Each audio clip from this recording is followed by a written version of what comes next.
Rajya Sabha seat విషయంలో PCC అధ్యక్షురాలు YS షర్మిలారెడ్డికి నిరాశ ఎదురైంది. కర్ణాటక నుంచి ఆమెను ఎగువ సభకు కాంగ్రెస్ అధిష్టానం పంపనుందని పెద్ద ఎత్తున ప్రచారం జరిగింది. దీనిపై చర్చించేందుకు ఆమె భర్త అనిల్తో పాటు ఢిల్లీ వెళ్లి కాంగ్రెస్ అగ్రనేత రాహుల్ గాంధీ, ఏఐసీసీ అధ్యక్షుడు మల్లికార్జున ఖర్గేతో భేటీ అయ్యారు.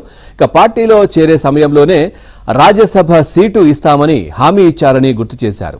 ఇక కాంగ్రెస్లోకి ఆమెను తీసుకురావడంలో కీలక భూమిక పోషించిన నాటి కర్ణాటక పీసీసీ అధ్యక్షుడు ప్రస్తుత సీఎం డీకే శివకుమార్ తనకు రాజ్యసభ విషయంలో గట్టిగా నిలబడతారని షర్మిల భావించారు.